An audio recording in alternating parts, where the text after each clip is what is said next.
آخوند قزوینی و تشیع آمریکایی.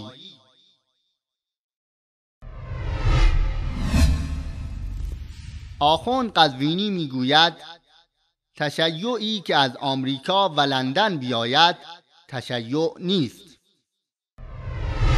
حتی ما بارها گفتیم، حتی همین امروز هم دیدم خود رهبری اشاره داشتن که بعضی از افرادی در آمریکا یا در لندن ماهواره در اختیارشون است، دارن تشیع مدرن. اون تشیعی که از آمریکا و لندن بیاد این تشیع نیست. خب از این بهتر. جناب آیت الله قزوینی، چه شد آن زمانی که شبکه سلام در آمریکا تأسیس شد و شما شبانه روز در آن به فتنه‌گری می پرداختید تشیع آمریکایی بد نبود؟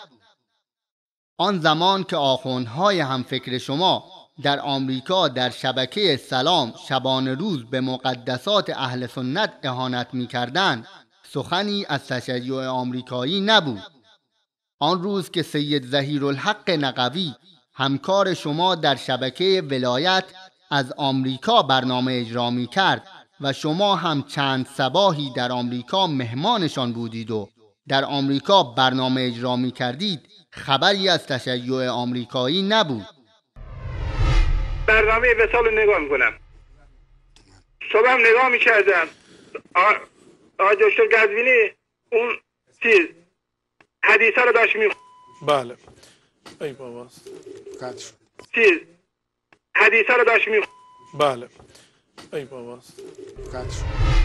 اکنون که چند تن از آخوندهای شیعه امثال الله یاری حقیقت مذهب شما را بدون تقیه به تصویر میکشند و چهره واقعی رهبرانتان را برای همه معرفی میکنند، رهبر از ترس رسوایی خود سخن از تشیع آمریکایی میزند.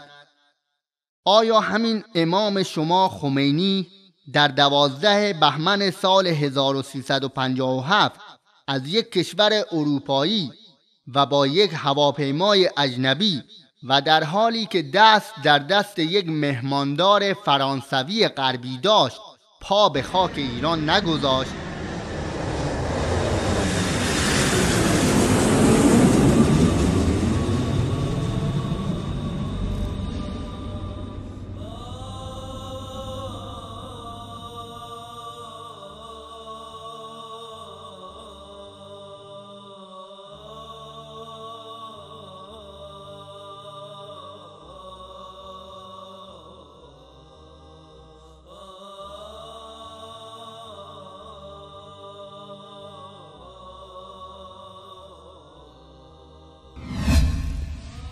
آقای قزوینی، اگر تشیعی که از آمریکا و لندن بیاید تشیع نیست، نظرتان درباره رهبر و امامی که از فرانسه بیاید چیست؟